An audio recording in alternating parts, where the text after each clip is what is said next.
Hola, ¿qué tal? Bienvenidos a Futureamos. Yo soy Diana Daniels, emprendedora en los sectores de telecomunicaciones, inclusión laboral y financiera. Les doy la más cordial bienvenida, agradeciéndoles como siempre acudir a esta cita con el futuro. Hoy les saludo desde Barcelona, desde donde hoy estamos preparando un capítulo diferente para conversar sobre lo que está pasando en nuestra América Latina y cómo se ve el futuro tomando como punto de partida el análisis de las conversaciones que hemos tenido aquí con nuestros futuristas.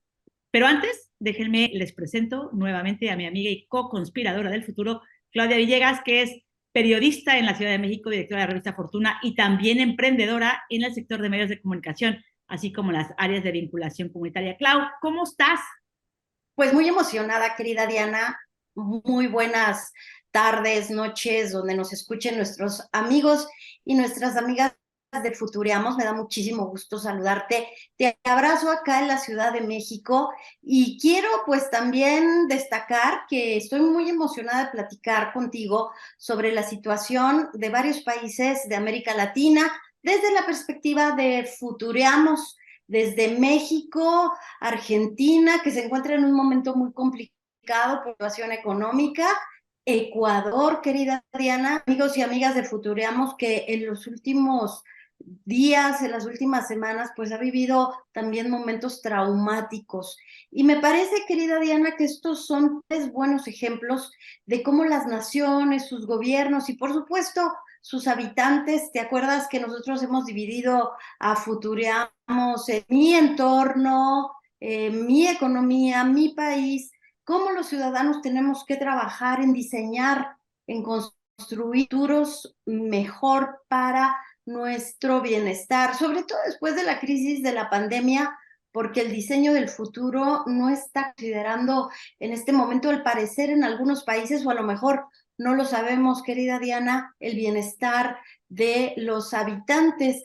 Y como bien decías, durante los últimos 6 meses aquí en Futureamos, hemos hablado del futuro de la energía, pero también del futuro de la felicidad, de la vivienda, de esos benefactores, de esos derechos humanos, derechos sociales básicos que necesitan que las personas de cualquier país tengan acceso, de las pensiones, ¿te acuerdas? Platicamos del trabajo, de la movilidad, del mundo en el metaverso, pero también hemos platicado de la educación, de la nutrición. ¿Es en serio, querida Diana? ¿Qué opinas que los gobiernos, los administradores profesionales del sector público, de verdad es que no pueden pensar en ello? Yo no sé si están futureando o no, Clau, pero lo que sí veo cierto es que México, por ejemplo, con un gobierno que ha sido resultado de una votación que tú ya me contabas que ha sido una de las más acudidas durante los últimos años, 30 millones de personas votaron por el gobierno actual, de un total de casi 100 millones que deberían de haber votado, para mí todavía sigue siendo bajito, pero se perfila este último año como con un control de finanzas públicas que por lo menos hasta ahora ha permitido que tenga una inflación relativamente baja, por ahí abajo del 8%, que es un punto porcentual por debajo de lo que está en América Latina, que ya está en un 9%, poquito alto de todavía lo que estamos viendo en Estados Unidos, que estamos por ahí en un 3%, o en Europa, que ya bajó a un 5%. Entonces, regresando a México, pues con estas amenazas de algunos precios en los que se encuentra esta ruta hacia la baja y recibiendo inversiones históricas por el gobierno de los Estados Unidos, que a partir de toda la crisis que hubo durante la pandemia, pues ha decidido hacer inversiones importantísimas en las áreas automotriz y de tecnología para que no dependan tanto de su suministro de Asia, especialmente en China. Y pues esto nos da una súper perspectiva interesante para México. Así podemos ver que durante los próximos 5 años, el horizonte más cercano, en donde vamos a analizarlo aquí en Futureamos, pues México y su economía creo que podrían transformarse. ¿Qué más crees tú, Clau, que podríamos transformar en este pronóstico? ¿De qué es lo que más vamos a hablar? Bueno, vamos a hablar también, Diana, desde la realidad de Argentina. Fíjate que para elaborar este programa nos dimos a la tarea de investigar encuestas de opinión en Argentina. Por ejemplo, el diario La Nación le preguntaba a la gente así en la calle, al ciudadano y a la ciudadana de a pie, ¿cómo ve el futuro en Argentina? Y la verdad es que era desconsolador y descorazonador ver cómo la gente allá en Argentina decía, es que no hay futuro, es que lo veo muy mal, es que me está preocupando que de verdad, vamos, venimos desde Menem, desde el peronismo, vuelven a hacernos promesas y es que no hay futuro. Y tú sabes que ahora este personaje Milei, Javier Milei, prometió muchas cosas y lo que consideraban hasta hace unos meses una locura, porque consideraban que era distópico lo que se prometía, pues ahora salieron a votar. Fíjate, Diana, otra vez casualmente, el 30% de los votos favoreció a Milei en estas, de alguna manera, elecciones primarias, en donde el shock de la inflación, más de 120%, el shock de sus ciudadanos argentinos, donde también hay una gran concentración de la riqueza, que ese es otro problema que para el futuro se debería analizar, dijo, vamos con mi ley, a pesar de que él mismo se ha calificado, y de ese tema hablaremos, lo sé, ultraderecha, libertario, y creo que Argentina está pasando por un momento sumamente complejo que nos muestra cómo ese diseño del futuro es necesario, que no puede un país quedarse a la deriva con un gran endeudamiento, con este tema de la inflación tan alta, en donde me corregían a mí en otros espacios de redes sociales, Diana, que yo decía, es que si desaparece el Banco Central de Argentina, que no es autónomo como acá en México o en muchos países, entonces va a haber fuga de capitales. Y me corregían casi en tono de broma, Claudia, no digas eso, porque es que en Argentina ya no hay capitales.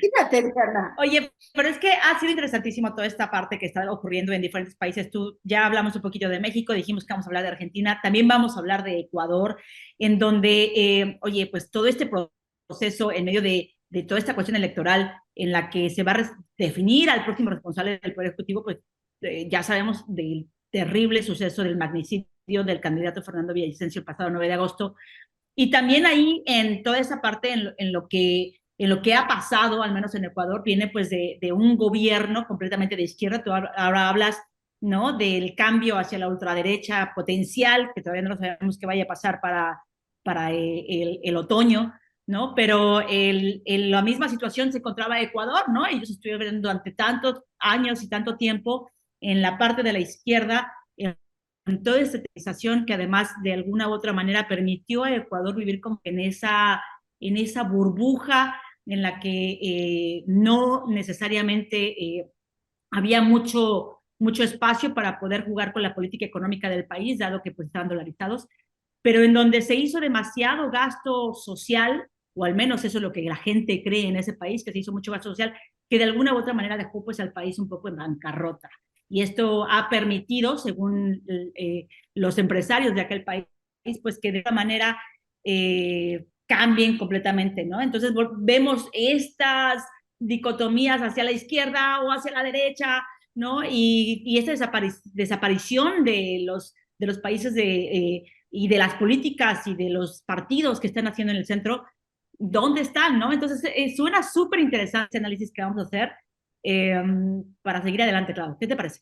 Pues me emociona, digo, me sigo declarando emocionada, porque creo que desde que iniciamos en Futuriamos este ejercicio de ver en plazos y en horizontes de 5, de 10, de 25 años, cómo se ve el futuro, y que hemos forzado a nuestros futuristas aquí en este espacio a que estiren la liga de los escenarios, del pronóstico, esta gimnasia mental que ha sido tan enriquecedora, Diana, sí nos muestra que el diseño de los futuros es posible. También para la elaboración de la investigación que hicimos para programa, querida Diana, el equipo se fue a consultar a ChatGPT sobre cómo se ve el futuro de América Latina, y ChatGPT siempre con este deslinde pues intelectual que hace de no es posible adivinar el futuro, nosotros no somos el oráculo de la red, pero sí es posible diseñar los futuros como lo establece la Comisión Económica para América Latina, como lo establece la ONU, como hay una serie de autores, Diana, que están observando cuáles son esos esquemas esa metodología que nos permite hacer este análisis transversal del momento político, del momento económico, del momento social. Y en el caso de Ecuador, fíjate que yo tuve la oportunidad de estar por allá en 2016 y me sorprendió muchísimo que ya se respiraba un ambiente sumamente violento después de que también toman otra decisión que para el diseño del futuro la verdad es que debería de estar súper contextualizada y analizada, al menos en los países de América Latina.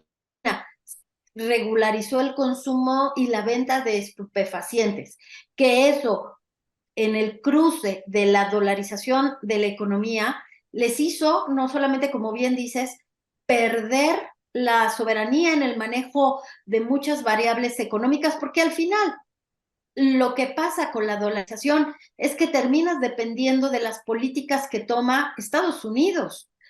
Eso te impide de alguna manera tener autonomía, porque si bien es cierto, México tenemos un régimen cambiario de libre flotación que está a la oferta y la demanda, que tenemos fortalecida la moneda por las tasas de interés, como platicábamos fuera del aire, por el ingreso histórico de remesas. Diana, te doy un dato, 60,000 millones de dólares tenemos de ingreso de remesas que se compara sin problema a la cifra de inversión extranjera directa.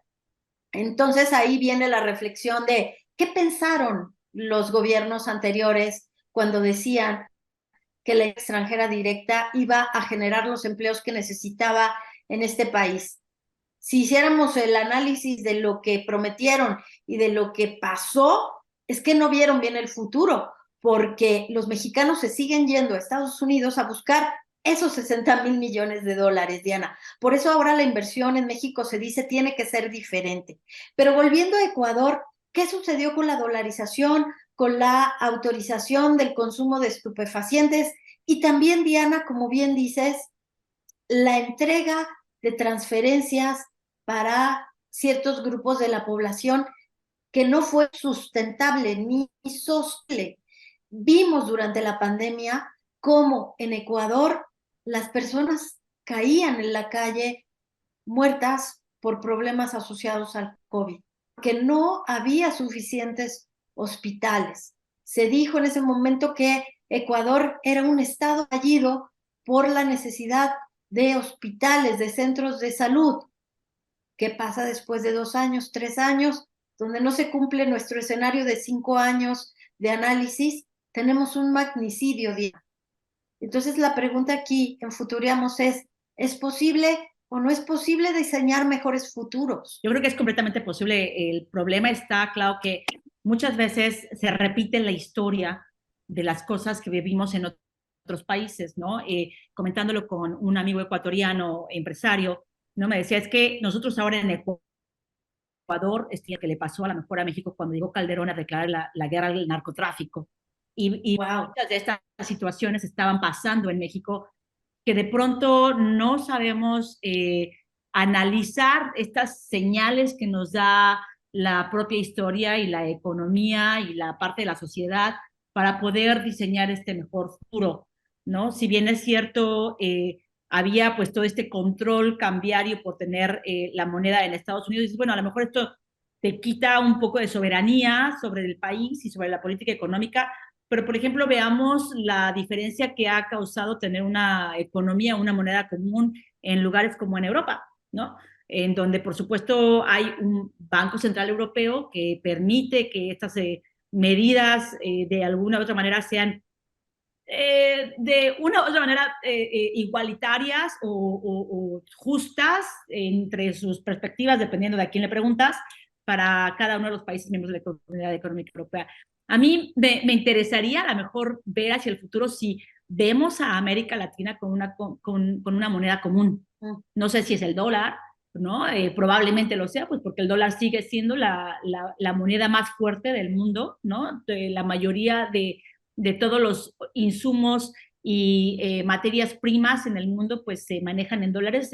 Ya lo vimos ahora a partir de la guerra con Ucrania y Rusia, que China ha estado empujando fuertemente para que también se pueda monetizar su moneda y poder hacer transacciones y forecasts y budgets en su moneda, la misma Rusia, decir, bueno, yo solamente acepto pagos en rublos, ¿no? Entonces, me parece interesante ver si en el futuro sí vemos, yo sé que el día de hoy, además, a nosotros como mexicanos nos cuesta mucho trabajo el Ay, sí. tema nacionalista de, Dios mío, mi peso, que no Pesito, me lo mi quiten, peso, peso, defenderé el peso como un perro, dijo alguien. el Entonces, superpeso. exacto, el superpeso. Entonces, yo creo que ahí sería interesante ver si vemos en un futuro la posibilidad, la cabida de que haya para América Latina a lo mejor una dolarización. Lo enfrentó ya Panamá, lo tiene Ecuador, lo tiene El Salvador, ¿no? A lo mejor finalmente Argentina se mete en el bote si a Milei lo dejan, ¿no? ¿Y quién sería el que sigue? Bueno, muchas voces dicen que México está ya muy integrado con la economía de Estados Unidos y que puede ser México.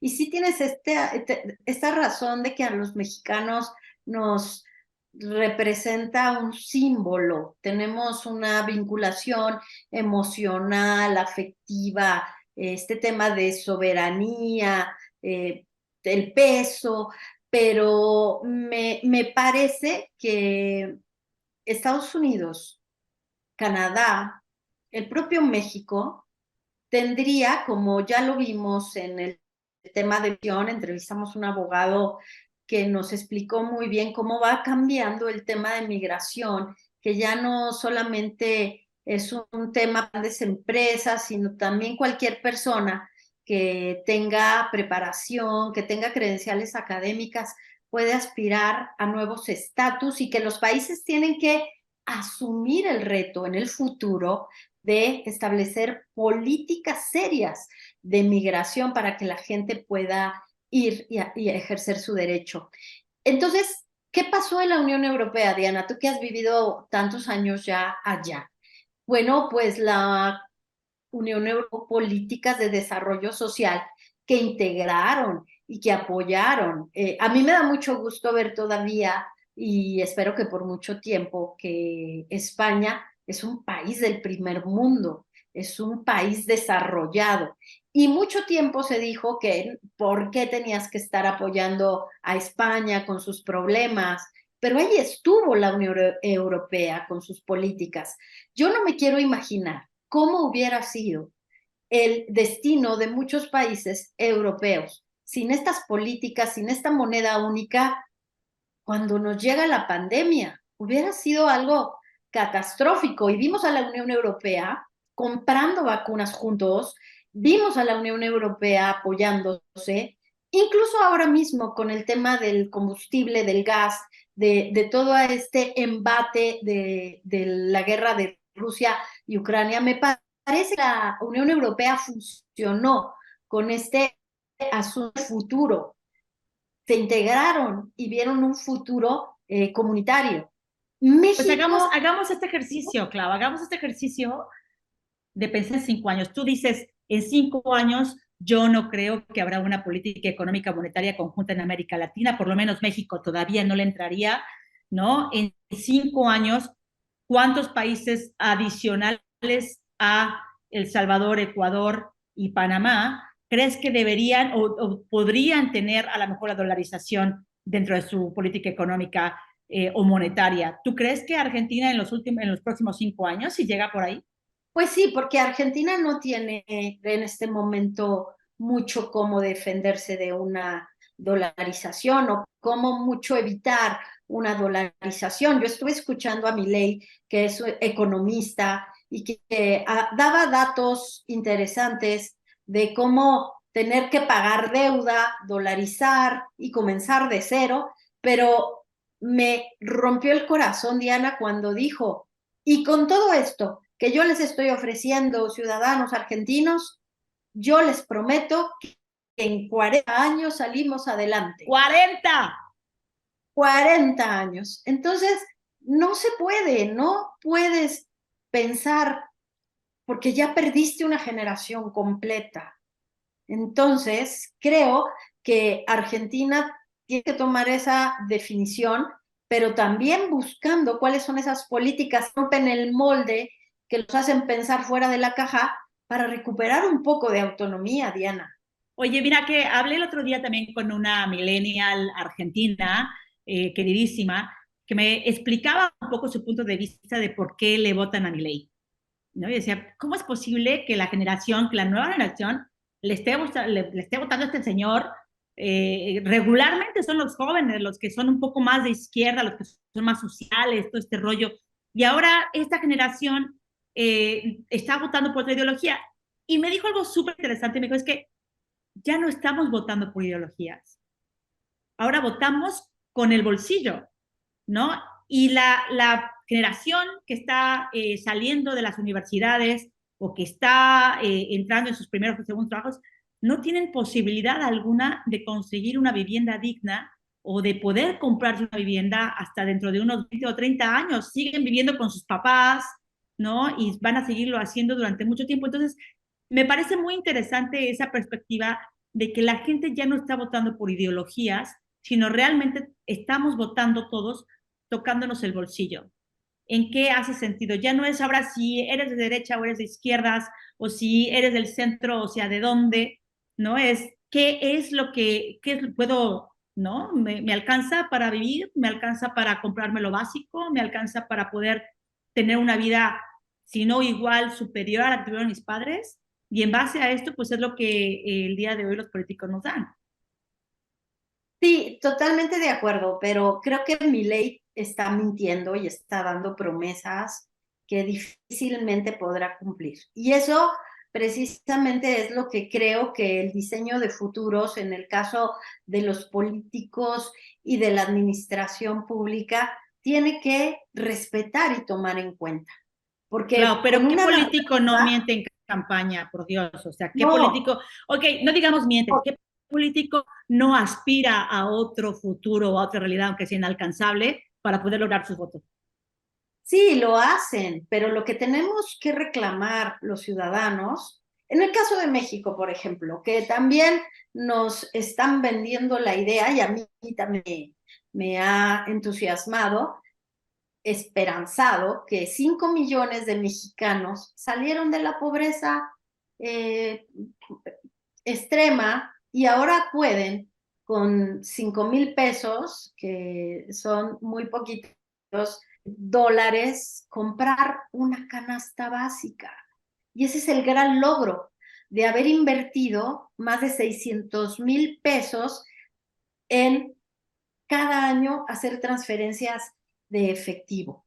Entonces, Diana, creo que tenemos que ser conscientes de que los políticos primero prometen, luego, para lograr cumplir sus promesas, echan mano de lo que sea y están hipotecando el futuro de las generaciones porque no están diseñando ningún escenario, ningún pronóstico y que esa aspiración del diseño real de políticas públicas no se está cumpliendo en América Latina. Y algo que yo pongo sobre la mesa es como si Estados Unidos, quizás Rusia, quizás China, quizás la India, sí están diseñando el futuro, pero no solo el futuro de sus países, Diana, están diseñando el futuro de la humanidad. Oye, a mí me interesa muchísimo este punto que has dicho, porque yo me la paso escuchando en diferentes entornos empresariales que, oh my God, China lo está haciendo tan bien o India lo está haciendo tan bien. Y yo me pregunto, ¿cuánta gente quiere irse a vivir a China y cuánta gente quiere irse a vivir a India? ¿No? Es cuando dicen, no, es que China lo está haciendo perfecto. Sí, preguntémosle a los chinos que están ahí, ¿no? No, es que India es como tal y cual, sí, pero India, a pesar de su desarrollo, sigue estando con ingresos per cápita súper bajos, inclusive mucho más bajos de los que tiene China, ¿no? Entonces, sí, lo están haciendo bien, pero ¿para quién? Qué buena pregunta, porque mira, Estados Unidos diseña la ley o el acta de chips, Chips Act, y dice, todas las personas, las empresas que inviertan intensamente en traerse la proveeduría que había aquí a Norteamérica, a América, van a tener un incentivo, les vamos a dar cash. les vamos a dar dinero constante y sonante y además les vamos a condonar todos. Es por eso que México está recibiendo tal cantidad de inversión, pero no solo por eso, porque el acta de chips no se diseñó para beneficiar a México, se diseñó para beneficiar a Estados Unidos. Pero resulta, y esto de acuerdo con datos del gobierno de Estados Unidos aquí en México y de la Secretaría de Economía, que aunque Musk, el CEO de Tesla, quisiera construir todo en Estados Unidos, no puede porque le hace falta la mano de obra. Le hace falta la gente que construya la planta, la gente que opere las líneas de producción. Qué paradoja, porque también podríamos considerar que Estados Unidos, en su desarrollo social, algo está fallando en Estados Unidos. No es que esté fallando, tal vez es simplemente, y lo hablamos en uno de los capítulos en donde trajimos aquí a gente interesantísima, tanto de temas de reskilling, upskilling, ¿no? No solamente es que esté fallando como país, a mí más bien lo que me parece es que estamos diseñando o se está diseñando los países para tener un rol específico en el futuro en su población. Yo creo que la pregunta va a ser si México seguirá siendo como hasta ahora ese país productivo en el cual estaremos siempre dando esta mano de obra que en algún momento China fue quien se produjo, quien se posicionó como uno de los grandes tenedores de la mano de obra, que también lo ha hecho India, que lo está haciendo Bangladesh, Pakistán, Turquía, en otros segmentos del mundo, pero que México había decaído un poco pues por la parte de la carga social de tener empleados en nuestro país que pues es un poco más heavy, ¿no? Un poco más fuerte y que no era tan competitiva. Entonces yo creo que en ese sentido me parece que México puede volver a jugar un papel importante, para lo cual las políticas públicas y de creación de empleo necesitan también estar más ad hoc a ello para que sea mucho más fácil emplear a la gente. Pero a mí, yo lo que quiero rescatar un poco es en esta conversación, en el sentido de que bueno, tú dices, es que claro, Estados Unidos está haciendo esta política, pues sobre todo pues para beneficiar a su país. Pues claro, cada país tiene que hacer su propia política pública y económica, monetaria, para beneficiar a sus propios países.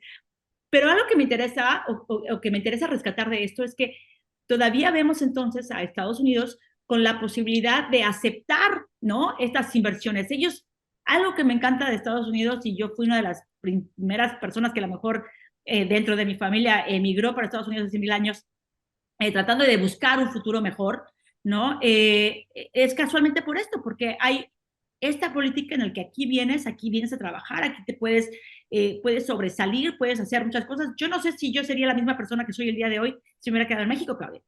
Entonces, habría que ver si nuestro país ofrece estas oportunidades como las ofrece en Estados Unidos, como vemos que, por ejemplo, igual decimos, China está haciendo las cosas wow, pero ¿qué empresario latinoamericano ves que digo, ok, yo me voy a ir a vivir a China, a poner mi empresa en China y a dar trabajo a los chinos o a traerme a mi familia hacia China, ¿no? O a Rusia o a India, ¿no? Lo veo complicado. Entonces, en ese sentido, creo que Estados Unidos sigue siendo este país de aceptación, de crecimiento económico, como por ejemplo acá en Europa lo puede ser Alemania. No, sin duda, las oportunidades de inversión en Estados Unidos están ahí.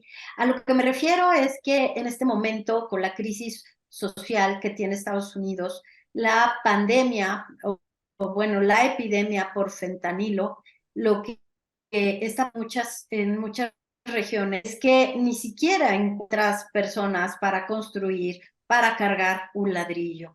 México, en este punto, tiene el gran reto y el gran desafío de no solo proveer a Estados Unidos de esa mano de obra que hace el trabajo duro, el trabajo difícil. En este momento necesitamos ingenieros en mecatrónica, ingenieros en ciencia de datos, necesitamos expertos en diseño industrial, necesitamos aquellas personas que operen una sofisticada maquinaria para que desde la oblea de silicio se construya un chip.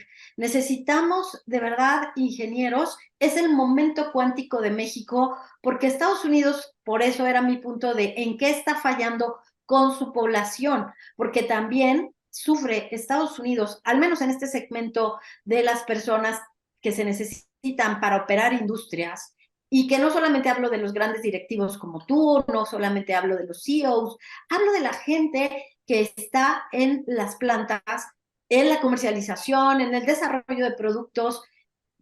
De verdad creo que hay un gap que se generó en Estados Unidos por problemas de tal y de bienestar. ¿Cómo sucede? Pues con Ecuador y Argentina y en México, pues en sus propios niveles. Claro, porque es que cuando pasó la pandemia, y esto lo hemos hablado un montón, pues mucha gente encontró otras oportunidades de empleo. Entonces, volver a la misma chamba que tenían antes, pagándole los 3 pesos que le pasaban, ¿no? Por hora, dijeron, oye, pues para eso mejor hago esto otro, que lo puedo hacer virtual desde casa y me pagan más. Entonces, por supuesto que hay ese gap en el cual encontrar a la gente que vuelva, ¿no? Desde en el tema de servicios, en todo el tema de la hostelería, por ejemplo, sigue siendo un problema grave, en todo el tema de retail sigue siendo un problema grave. Y si luego ahora vamos y encontramos todo este gap de gente que no existe ese skill dentro de la gente anterior, ¿por qué? Porque nos hemos avanzado, nos hemos automatizado en algunas de las diferentes actividades empresariales. Necesitamos que esta gente esté actualizada en otros temas mucho más importantes, como los que ya menciona, mecatrónica, ciencia de datos y toda esta cuestión que es tan importante hacerla. A mí me gustaría que, por ejemplo, el debate que existe hoy en día de los libros de texto en México fuera porque están haciendo diferentes programas de educación en los cuales los chamacos ya salgan desde secundaria, en vez de con whatever texto le están poniendo ahí, que salgan ya instruidos para poder tener y ser agentes de datos y con mejores matemáticas, para que desde que están en la preparatoria puedan empezar a programar y desprogramar y hacer las cosas, porque al ritmo que vamos, ChatGPT de verdad les va a volar la chamba.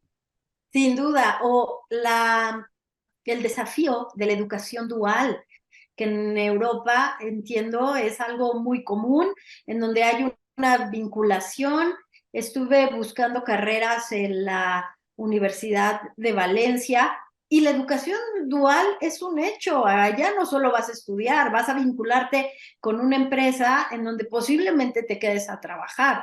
Acá en México, como bien dices, la discusión es ¿por qué la universidad acepta tan poca gente, pero no nos metemos al diseño de los programas de estudios, a decidir si seguimos necesitando tal o cual carrera porque en educación dual nos están demandando otra cosa? Hemos hablado aquí en Futureamos del upskill, como bien dices, Diana, de cómo nos cuentan ahora el obtener habilidades y herramientas, las certificaciones, pues están superando con mucho a los estudios de largo aliento, a estos doctorados que siempre serán útiles para la reflexión, para el diseño de futuros, pero que en lo práctico, ahora nuestros países de América Latina están necesitando la adopción de herramientas y de habilidades que solucionen problemas en tiempo real vinculados con tecnología. Entonces Entonces, volvemos.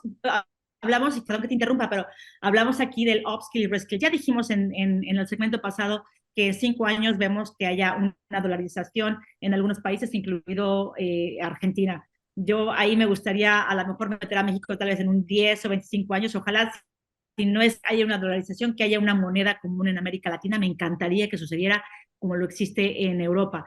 Pero por el otro lado, me encantaría a lo mejor que pensáramos en 5 o 10 años sobre el tipo de habilidad en el cual será mayoritario América Latina, porque hasta hoy, por lo menos, hemos sido la mano de obra.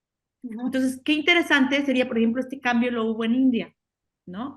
En India salió de ser un país de mano de obra barata a un país de mano de obra técnica, ¿no? Hay mucha, bueno, que sigue siendo más barata que Estados Unidos, por cierto, pero al fin y al cabo técnica. Entonces, qué interesante sería que en Latinoamérica pudiéramos también posicionarnos en este ámbito si fuera un upskill y un reskill en ese sentido. ¿Tú crees que Ecuador, Argentina o México estén en esta posición, Clau?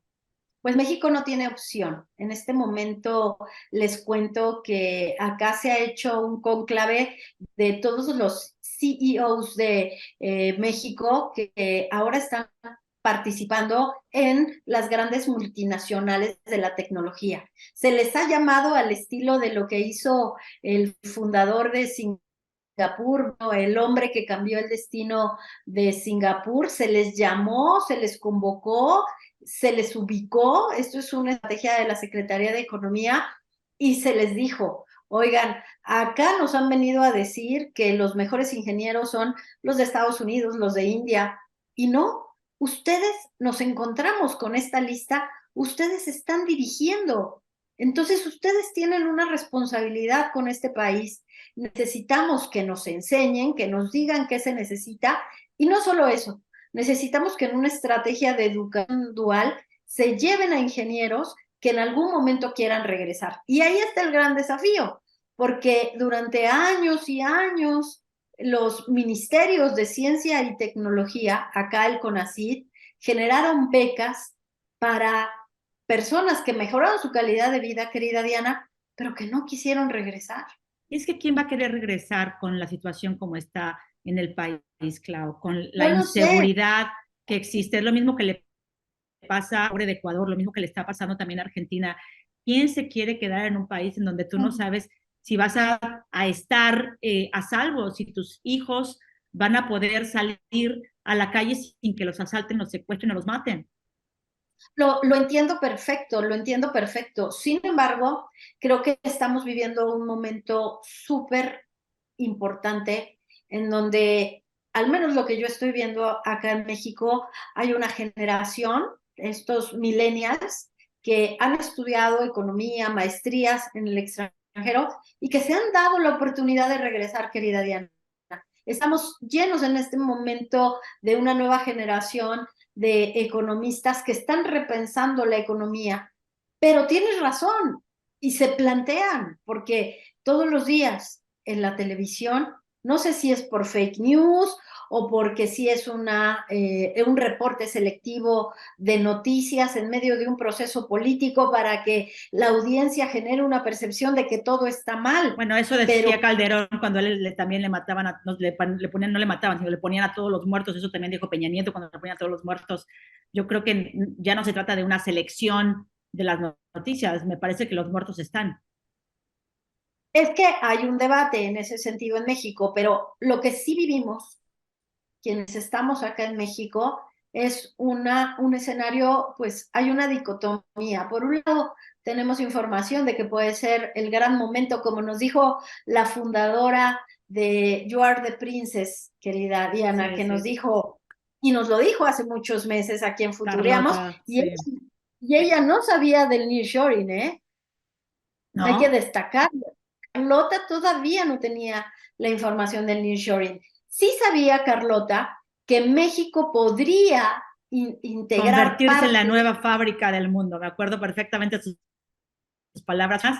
Y me parece que ahí estamos, ¿o no, Clau? Sí, pero tenemos esa información positiva, nos emociona y nos dice que aquí está viniendo a invertir Taiwán y que Taiwán ve a México también como un gran socio, pero por otro lado vemos una noticia de que asesinatos en una región del occidente del país en que solo buscaban trabajo en un call center para hacer inversiones vinculadas con el nearshoring, que eran estudiantes, que eran chicos en la plenitud de 19 años y eso te rompe el... Y entonces dices, estamos igual en un estado fallido como está Ecuador, Argentina no, Argentina es uno de los países más seguros de América Latina, pero también tienen miedo que Bueno, esta pregúntale crisis a la de... gente de Buenos Aires, no tendrá la misma situación o la misma percepción de que están muy seguros.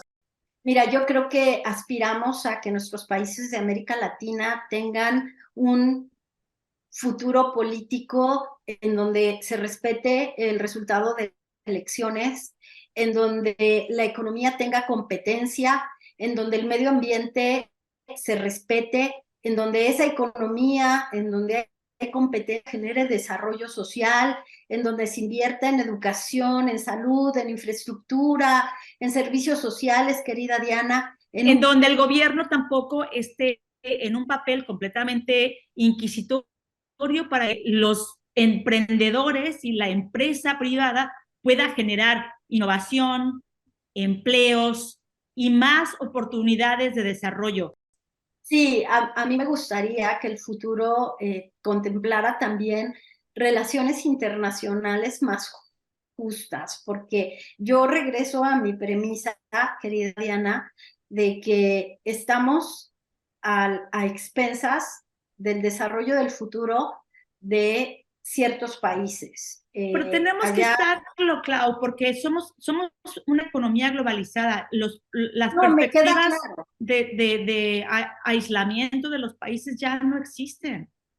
No, me queda claro, pero yo lo que quisiera y me preguntas cómo aspiro el futuro, es que esas relaciones internacionales fueran más justas, más equitativas, más, sí respondiendo a la globalización, que está muy bien, pero sobre todo respondiendo al respeto de la soberanía, que hablábamos y le dedicamos un buen espacio de esta conversación a la generación de una moneda única.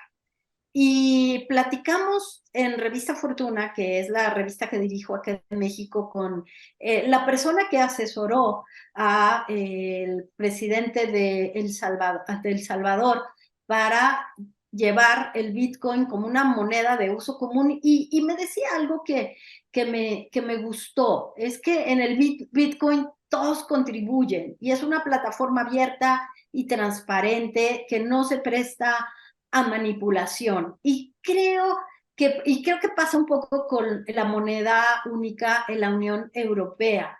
Pero, ¿qué pasa con el dólar si está sujeto a los intereses hegemónicos? Y perdón que use esa palabra, sé que quizás no te gusta, pero existe el control hegemónico de los bloques y no en balde tenemos una confrontación por si Ucrania forma parte de la OTAN o de la Unión Europea o no. Esto es lo que yo no quisiera que siguiera pasando en el futuro. El diseño de los futuros compara precisamente esto, Diana, la inclusión, el respeto a los países, a sus gobiernos, a su libre albedrío. Creo que eso es un poco de lo que me gustaría para el diseño de las políticas públicas, relaciones internacionales en el futuro, Diana. Ay, pues a mí parte de lo que dices me encanta, parte de lo que nos cuentas lo cuestiono un poco, pero lo que sí me gustaría es que nos encontráramos con un futuro menos politizado.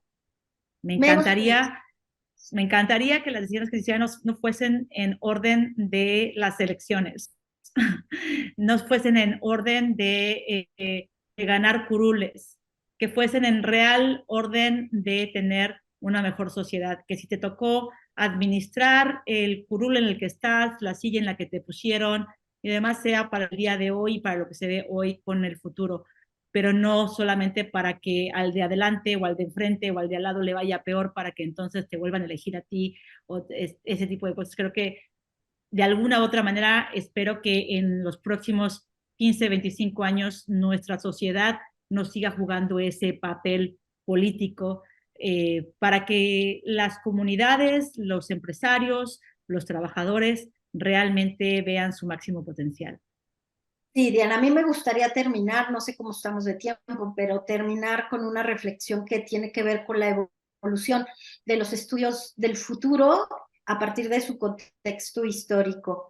Llevamos desde 1940 cuatro generaciones que han diseñado el futuro o que han estudiado el futuro a partir de los enfoques. Después de la Segunda Guerra Mundial, el enfoque fue hacia el cambio tecnológico y la reflexión de la coyuntura social. Después, cuando vemos la crisis del petróleo en la década de los 70, que genera pues una década perdida, querida Diana, en la comprensión crítica de los cambios sociales, porque tenemos una América Latina con muchos rezagos. Yo no sé cómo llegamos de la crisis de la década perdida a la pandemia con muchos problemas muy parecidos. Entonces, parece que ahí falló esta segunda generación pensando en el futuro. Y después viene el fin de la Guerra Fría con esta tercera generación enfocada en la creación de alternativas para la solución de problemas sociales. Y ya vemos dos generaciones concentradas, querida Diana, en la solución de problemas sociales. Y después, cuando no nos lo esperábamos, y te tocó vivirlo, me parece, allá en Nueva York, la crisis mundial financiera, las hipotecas subprime, cuarta generación de los del futuro, después de 2010, enfocada en la innovación, en el desarrollo sustentable, porque es que la crisis de las hipotecas subprime, querida Diana, iba a generar una oleada de dinero sucio, de dinero del narcotráfico, de dinero del terrorismo hacia los circuitos financieros. Esta quinta generación, pensando en el desarrollo sustentable que llega a 2023, querida Diana, con problemas, temas de salud, con concentración de la riqueza, con problemas de corrupción. ¿Se equivocó, querida Diana? ¿Cómo veremos esta quinta generación?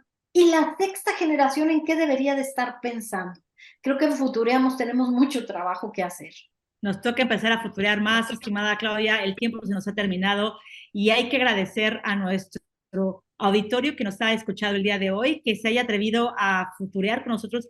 Gracias a estos amigos latinos que nos ven, que seguramente están cuestionando nuestras palabras sobre sus países en Argentina y en Ecuador.